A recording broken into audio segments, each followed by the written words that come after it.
Hello दोस्तों, आज के इस वीडियो में हम बात करेंगे उन 4 सिद्धांतों के बारे में, उन 4 प्रिंसिपल्स के बारे में जो हमारे भूतपूर्व राष्ट्रपति श्रीमान एपीजे अब्दुल कलाम सर के द्वारा बताए गए हैं। उनका मानना था कि ये जो 4 नियम हैं, ये जो 4 प्रॉमिसेस हैं, वो हर स्टूडेंट को और हर इंसान को खुद पर अप्लाई करना चाहिए। अगर कोई भी स्टूडेंट या कोई भी इंसान इनको अपने जीवन में उतार लेता है और उनको फॉलो करता है तो इस दुनिया में ऐसी कोई चीज नहीं है जो उस इंसान के कदमों में ना गिर जाए। इन 4 प्रिंसिपल्स को हम पूरी डिटेल्स में समझेंगे ताकि आपको इनको फॉलो करने में आसानी रहे। तो ध्यान से इस वीडियो को लास्ट तक देखें और इसकी एक भी सेकंड बर्बाद ना करें, क्योंकि इसका एक एक शब्द बहुत कीमती है। रूल नंबर 1, हमेशा अपने आप को याद दिलाएं कि आपका लक्ष्य बहुत बड़ा है। अपने आप को बोलिए कि I will have great M.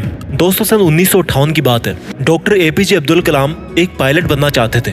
उन्होंने मेहनत करके पायलट बनने के लिए सारी परीक्षाएं पास कर ली, लेकिन पायलट की वैकेंसी में केवल 8 सीट ही थी और डॉक्टर एपीजे अब्दुल कलाम 9वें नंबर पे थे। अब उनका सिलेक्शन केवल तभी हो सकता था जब उनके ऊपर के 8 कैंडिडेट्स में से या तो कोई अपनी वैकेंसी छोड़ दे या फिर मेडिकल में आउट हो जाए। लेकिन उनको इस बात का काफी डिसअपॉइंटमेंट हुआ कि उनका केवल एक रैंक की वजह से वो सिलेक्शन से आउट हो गए। लेकिन उन्होंने ये स्वीकार किया कि it was a disappointment for me but disappointment could not defeat me, यानी कि मैं निराश जरूर हुआ था लेकिन निराशा कभी मुझे हरा नहीं सकी। उन्होंने ठान लिया था कि भले ही पायलट बनके एयरक्राफ्ट ना उड़ा सकूं, लेकिन एक इंजीनियर बनके, एक साइंटिस्ट बनके मैं एयरक्राफ्ट जरूर बना सकता हूँ, मिसाइल बना सकता हूँ, रॉकेट बना सकता हूँ। और दोस्तों, ये तो किसी को नहीं पता कि अगर डॉक्टर एपीजे अब्दुल कलाम पायलट बनते तो वो कहाँ तक पहुँच पाते। लेकिन उन्होंने इस बात को जरूर साबित किया कि अगर वो पायलट नहीं बन पाए तो उन्होंने मिसाइल्स और रॉकेट जरूर बना दिए। और वो भले ही इंडियन एयरफोर्स के पायलट नहीं बन पाए, लेकिन राष्ट्रपति जरूर बने, जो कि तीनों सेनाओं के कमांडर इन चीफ होते हैं। और तीनों सेनाओं में आर्मी, नेवी और एयरफोर्स भी होती है। दोस्तों, उनका कहा गया रूल नंबर 1 कि हमेशा अपने आप को बोलिए कि I will have great aim, मैं अपना लक्ष्य ऊंचा रखूंगा। ये प्रॉमिस हमेशा अपने आप को याद दिलाते रहें।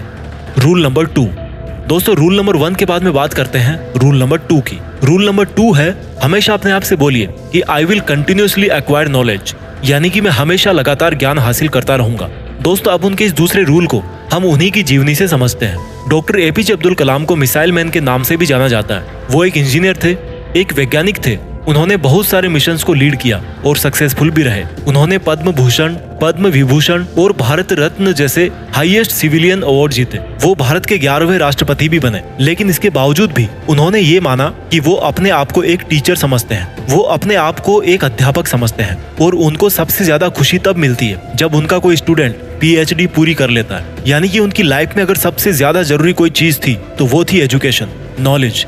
उनका मानना था कि एजुकेशन के लिए, यानी कि ज्ञान के लिए, जो सबसे बेस्ट टाइम होता है वो होता है स्टूडेंट लाइफ। और किसी भी इंसान की सक्सेस के पीछे उसकी एजुकेशन का, उसके नॉलेज का सबसे बड़ा हाथ होता है। उनका ये मानना था कि अगर एक स्टूडेंट का सबसे प्राइमरी कोई जॉब है तो वो है अच्छी शिक्षा ग्रहण करना। एक विद्यार्थी को एजुकेशन के अलावा किसी दूसरी चीज के बारे में नहीं सोचना चाहिए। अगर एक स्टूडेंट एजुकेशन के अलावा कुछ और करना चाहता है तो वो वीकेंड्स में किसी हॉस्पिटल के बाहर गरीब लोगों के प्रति अपनी संवेदना व्यक्त कर सकता है, उन्हें खाना दे सकता है, उन्हें खुशी दे सकता है, पेड़ पौधे लगा सकता है, दूसरे लोगों को भी शिक्षा दे सकता है। लेकिन इन सब कामों के बावजूद भी एक स्टूडेंट के लिए केवल नॉलेज हासिल करना ही सबसे पहली प्राथमिकता होनी चाहिए। यानी कि आपको हमेशा अपने आप को ये याद दिलाना है कि चाहे कुछ भी हो, मैं सीखना नहीं छोड़ूंगा। दोस्तों, पहला रूल था अपने आप को याद दिलाना कि I will have great aim, और दूसरा रूल है अपने आप को याद दिलाना कि I will continuously acquire knowledge. इसके बाद में बात करते हैं रूल नंबर 3 की।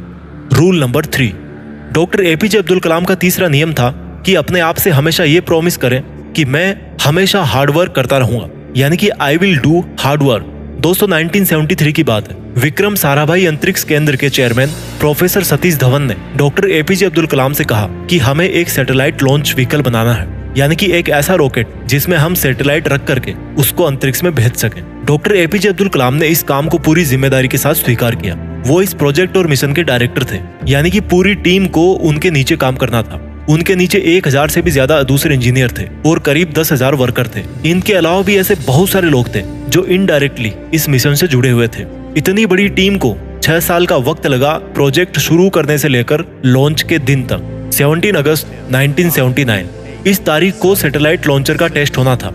लॉन्च के 8 मिनट पहले सारा कंट्रोल कंप्यूटर के हाथों में दे दिया गया, लेकिन उसी वक्त एक चेतावनी आई कि लॉन्चिंग में कुछ दिक्कत है। लॉन्च के ठीक 4 मिनट पहले ये डायग्नोस किया गया कि लॉन्चर में कुछ लीक्स हैं। लेकिन उनके टीम के जो एक्सपर्ट थे उनकी ये राय थी कि लीक्स के बावजूद भी रॉकेट में इतना सफिशिएंट ऑक्सीडाइजर है कि वो अपना लॉन्च जारी रख सकते हैं। और मिशन लीडर होने की वजह से डॉक्टर कलाम को ये डिसीजन लेना पड़ा कि वो रॉकेट को लॉन्च करेंगे। लेकिन लॉन्च के कुछ मिनट्स बाद ही वो रॉकेट पृथ्वी की कक्षा में ना जाकर बंगाल की खाड़ी में जाकर गिर गया। 6 साल की मेहनत, हजारों लोगों के कई लाखों वर्किंग आवर्स, जनता का पैसा और मिशन फेल हो गया 2 मिनट में।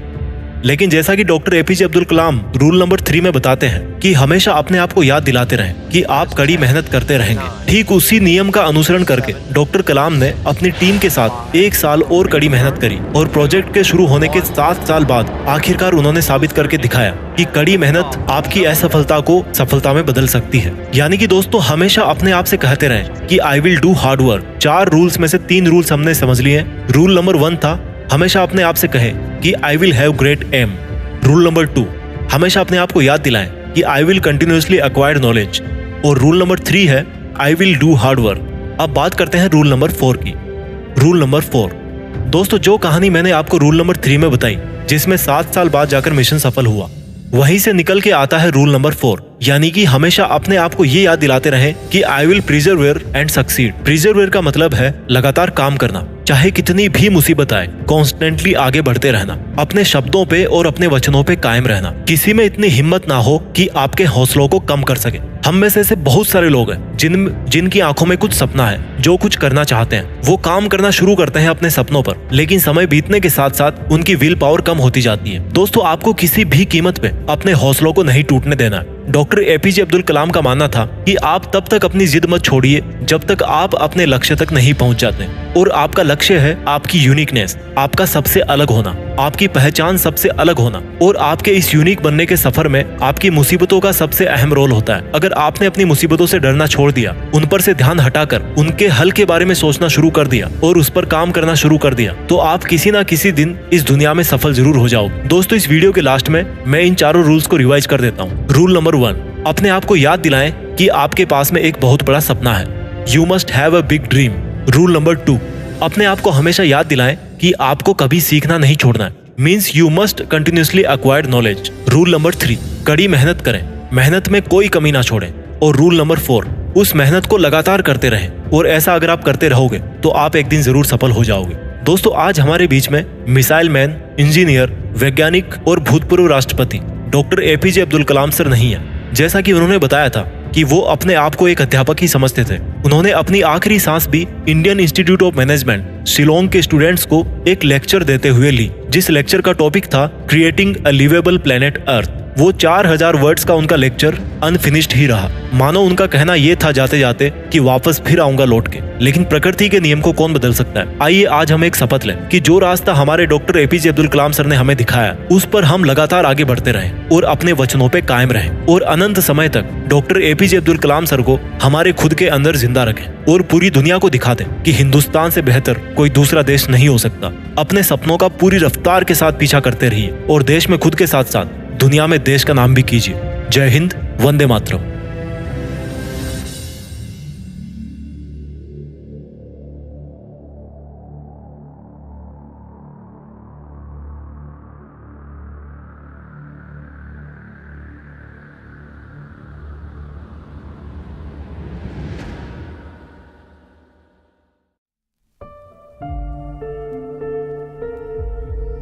जीत फिक्स।